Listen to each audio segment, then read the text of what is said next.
Hello friends, नमस्कार। आशा करता हूँ कि आप ठीक होंगे। चलिए फ्रेंड्स, आज 25 क्वेश्चन के एक सेट के साथ, साइंस के सेट के साथ हम लोग आगे बढ़ते हैं। पहला क्वेश्चन लेते हैं, किस समूह के पौधों को आमतौर पर शैवाल कहा जाता है? तो थैलोफाइटा समूह के पौधे को आमतौर पर शैवाल कहा जाता है। ठीक है, देखिए थैलोफाइटा जो है वो वनस्पति में जगत में सबसे बड़ा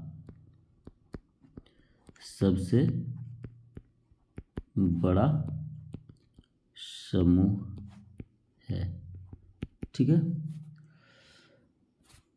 इस समूह के पौधे जो होते हैं, इसमें पौधे जड़, तना एवं पत्ती आदि में विभक्त नहीं होते तथा संवहन उत्तक भी नहीं होते। संवहन उत्तक जो हैं वो नहीं होते हैं। अगला क्वेश्चन देखेंगे, मानव पाचन तंत्र में खाली स्थान से पित्त रस का स्राव होता है, यानी कि पित्त रस का स्राव जो होता है वो कहाँ से होता है? तो मानव पाचन तंत्र में यकृत जो होता है वो पित्त रस का स्राव करता है। यकृत, ठीक है, यकृत पित्त रस का स्राव करता है। पित्त कहाँ उपस्थित होता है फ्रेंड्स? पित्त जो होता है वो आंतों में, पित्त का काम क्या है? पित्त जो है वो आंतों में उपस्थित एंजाइम की क्रिया को तेज कर देता है। ठीक है, एंजाइम की क्रिया को तेज कर देता है। और पित्त जो है वो पीले हरे रंग का एक क्षारीय द्रव है, जिसका पीएच मान जो होता है, पीएच मान 7.7 होता है। अगला क्वेश्चन देखेंगे, निम्नलिखित में से कौन सा मानवों में पुरुष प्रजनन प्रणाली का हिस्सा नहीं है? तो देखिए, अंडाशय जो है वो पुरुष प्रजनन प्रणाली का हिस्सा नहीं है। तो अंडाशय क्या है? अंडाशय मादा प्रजनन प्रणाली का हिस्सा है।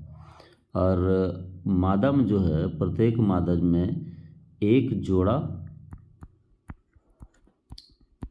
जोड़े अंडाशय मौजूद होते हैं। अगला क्वेश्चन देखेंगे,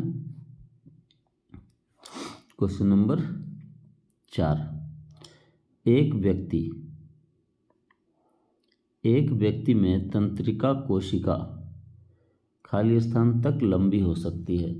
तो एक व्यक्ति में तंत्रिका कोशिका जो है वो 100 सेंटीमीटर तक लंबी हो सकती है। कितना सेंटीमीटर? 100 सेंटीमीटर, यानी कि 1 मीटर तक लंबी हो सकती है।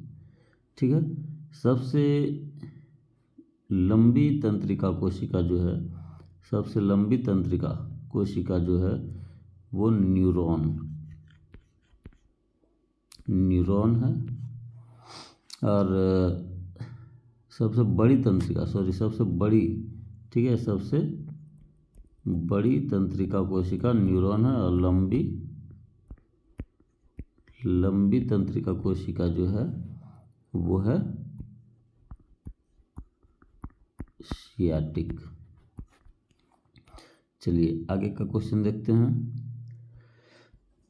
सॉरी, निम्नलिखित में से किसे मास्टर ग्रंथि के रूप में जाना जाता है?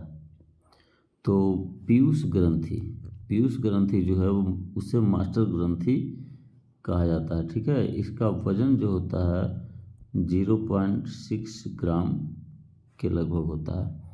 ठीक है, रुधिर में किसकी मात्रा अधिक होने पर मधुमेह कहा जाता है?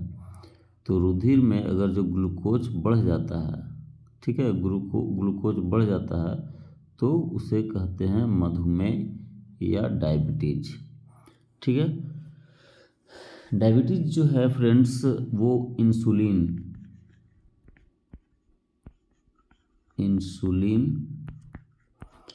के अल्पस्राव, यानी कि अगर जो इंसुलिन का निर्माण कम हो तो डायबिटीज हो जाता है। ठीक है, और कम होने के कारण डायबिटीज होता है, और अगर जो इंसुलिन अधिक हो तब क्या होगा? अगर जो इंसुलिन अधिक होगा तो रोग का नाम होगा हाइपोग्लाइसीमिया। हाइपोग्लाइसीमिया, ठीक है। अब अगला क्वेश्चन देखेंगे। अर्धसूत्री विभाजन का खोज सर्वप्रथम किसने किया? तो अर्धसूत्री विभाजन का खोज सर्वप्रथम वीजमैन ने किया था, ठीक है, वीजमैन ने किया था, ठीक है फ्रेंड्स। और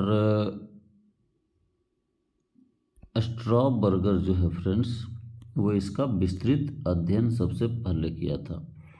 अब है एप्ला नामक विष निम्न में से किससे बनते हैं, ठीक है। तो एप्ला नामक विष जो है वो कवक से बनता है, कवक से बनता है। तो देखिए, कवक से कुछ रोग भी होते हैं दोस्तों। तो देखिए, कवक से होने वाला रोग है एथलीट फुट रोग, खाज,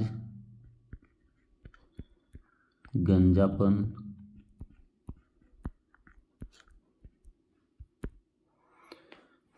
दाद, ये सब कवक से होने वाला रोग है, ठीक है। अब अगला क्वेश्चन देखेंगे। निम्न में से किस हार्मोन को दुग्धजनक हार्मोन कहते हैं? तो LTH हार्मोन जो है वो दुग्धजनक हार्मोन कहलाता है। LTH हार्मोन दुग्धजनक हार्मोन कहलाता है, ठीक है। लैक्टोजेनिक हार्मोन देखिए, LTH हार्मोन का मेन काम क्या है कि शिशु के लिए स्तनों में दूध का स्राव करना। अब देखिए, क्वेश्चन नंबर 10 हम लोग देखते हैं। श्वसन के संबंध में कौन सा कथन सत्य है? तो श्वसन के संबंध में कथन जो सत्य है, देखिए, श्वसन एक अपचयी कैटाबोलिक प्रोसेस है, ये सही बात है। श्वसन का नियंत्रण मस्तिष्क के मेडुला ऑब्लांगेटा भाग से किया जाता है, ठीक है। और श्वसन एक उपापचयी प्रोसेस है, तो ये गलत है। इस हिसाब से हमारा आंसर जो होगा वो फ्रेंड्स वो ए होगा, ठीक है। अब चलिए अगला क्वेश्चन देखते हैं। स्थिर या गतिज अवस्था में परिवर्तन का प्रतिरोध करने की एक वस्तु, स्थिर या गतिज अवस्था में परिवर्तन का प्रतिरोध करने की एक वस्तु की प्रवृत्ति कहा जाता है, जड़त्व कहा जाता है, ठीक है, जड़त्व, ठीक है। देखिए, न्यूटन का जो प्रथम गति है उसे जड़त्व का नियम भी कहते हैं। और न्यूटन के प्रथम नियम से बल का भी परिभाषा मिलता है। अब चलिए आगे देखते हैं। Question number 12। एक पिकोमीटर किसके बराबर होता है? तो एक पिकोमीटर जो होता है वो 10⁻⁻12 के बराबर होता है। 10⁻⁻12 के बराबर होता है। 10⁻⁻12, 10⁻⁻15 पेटा मीटर, 10⁻⁻15 पेटा मीटर। हाँ, 10⁻⁻15 फेम्टो कहा जाता है, 10⁻⁻15 फेम्टोमीटर। और 10⁻15 पेटामीटर, 10⁻12 टेरामीटर। चलिए अगला क्वेश्चन देखते हैं। गैल्वेनोमीटर प्रयुक्त होता है किसमें? तो विद्युत धारा की दिशा ज्ञात करने के लिए हम लोग गैल्वेनोमीटर का प्रयोग करते हैं। अब देखेंगे क्वेश्चन नंबर 14, घर्षण बल। घर्षण बल कार्य करता है, तो घर्षण बल कार्य करता है बल की दिशा के विपरीत। ठीक है, घर्षण बल जो है वो केवल सतहों की प्रकृति पे निर्भर करता है, दो सतह के प्रकृति पर निर्भर करता है। चलिए, और एक चीज़ और कि ठोस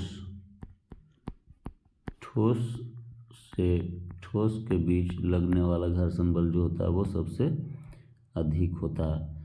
एक संपीड़ित स्प्रिंग में कौन सी ऊर्जा होती है? तो एक संपीड़ित स्प्रिंग में होती है स्थितिज ऊर्जा। ठीक है, और स्थितिज ऊर्जा और कहाँ कहाँ होती है फ्रेंड्स? एक बड़ा डैम में, ठीक है, जहाँ पे पानी जमा किया जाता है। चाबी वाली घड़ी में होती है स्थितिज ऊर्जा। ठीक है, चलिए अगला क्वेश्चन देखेंगे हम लोग। एक गेंद को 20 मीटर प्रति सेकंड के वेग से ऊर्ध्वाधर फेंका जाता है।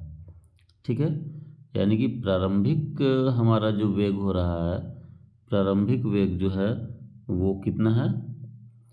20 मीटर। ठीक है, ऊर्ध्वाधर फेंका जा रहा है।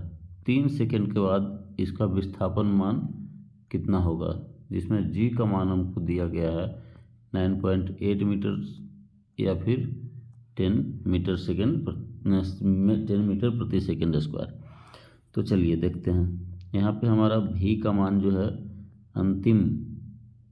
अंतिम वेग का मान 0 और u का प्रारंभिक वेग का मान है 20, टाइम दिया गया है 3 और हमारा गुरुत्वीय त्वरण दिया गया है 9.8 या 10 मीटर प्रति सेकंड स्क्वायर। तो चलिए इसमें फॉर्मूला लगेगा फ्रेंड्स।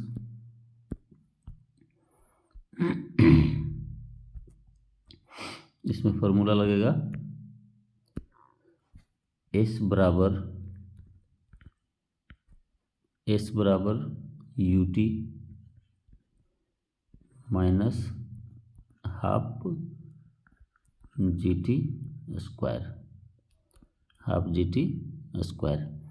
तो देखिए S हमारा विस्थापन है, S बराबर u का मान दिया गया है 20, समय का मान दिया गया है 3 सेकेंड माइनस 1/2, हम g का मान ले लेते हैं 10। ठीक है, और टाइम है 3 सेकेंड, तो 3 का स्क्वायर करेंगे तो 9 आ जाएगा। चलिए इसको क्लियर करते हैं। 20 दिया 60 माइनस यहाँ पे कैंसिल हो जाएगा, 5 बार में कटेगा तो 9 गुने 5 करेंगे तो 45 हो जाएगा। तो हमारा S का मान यानी कि विस्थापन का मान जो आ रहा है फ्रेंड्स वो 60 माइनस 45 यानी कि 15 होगा। ठीक है, चलिए अगला क्वेश्चन देखेंगे। निम्नलिखित में से कौन सा घटक एक चालक के प्रतिरोध को प्रभावित नहीं करता है? ठीक है, तो इसका आंसर हो जाएगा दबाव जो है वो चालक के प्रतिरोध को प्रभावित नहीं करता है। तो प्रतिरोध को प्रभावित करने वाला घटक कौन कौन सा होता है? तो चालक पदार्थ की प्रकृति पर निर्भर होता है। ठीक है, चलिए अगला देखते हैं। निम्न में से विद्युत परिपथ में समांतर जोड़ा जाता है क्या? तो वोल्ट मीटर को समांतर जोड़ा जाता है विद्युत परिपथ में। ठीक है, अगला क्वेश्चन देखेंगे। पीतल पीतल किसकी मौजूदगी में निरंतर रहने से वायु में रंगहीन हो जाता है? ठीक है, तो पीतल जो है वो हाइड्रोजन सल्फाइड की मौजूदगी में अगर जो लगातार रहता है, हाइड्रोजन सल्फाइड की मौजूदगी में लगातार रहता है तो वो वायु में क्या हो जाता है? रंगहीन हो जाता है। ठीक है, पीतल का निर्माण जो होता है वो कॉपर प्लस जिंक के उपयोग से बर्तन बनाने में किया जाता है। चलिए अगला क्वेश्चन है, निम्नलिखित में से किसे पिक्रिक अम्ल भी कहते हैं? तो पिक्रिक अम्ल जो है वो TNP को कहा जाता है, यानी कि ट्राइनाइट्रोफिनाइल को पिक्रिक एसिड भी कहते हैं। अब देखिए, धूप चश्मे के लेंस में किस कांच का प्रयोग किया जाता है? तो क्रूक्स कांच का प्रयोग किया जाता है धूप चश्मे के लेंस में। क्रूक्स कांच जो होता है वो पराबैंगनी किरणों से हमारी रक्षा भी करता है। क्रूक्स कांच जो है पराबैंगनी किरणों से हमारी रक्षा भी करता है। गैसीय तत्वों में सबसे भारी कौन है? तो गैसीय तत्वों में सबसे भारी जो होता है फ्रेंड्स वो रेडॉन होता है। ठीक है, सबसे भारी जो है वो रेडॉन होता है। चलिए अब देखिए अगला क्वेश्चन, अल्कोहल से ईथर बनाने की विधि में उत्प्रेरक के रूप में निम्न में से किसका प्रयोग किया जाता है? तो अल्कोहल से ईथर बनाने के विधि में उत्प्रेरक के रूप में गर्म एल्यूमिना का प्रयोग किया जाता है। गर्म एल्यूमिना का प्रयोग किया जाता है। अगला क्वेश्चन देखेंगे,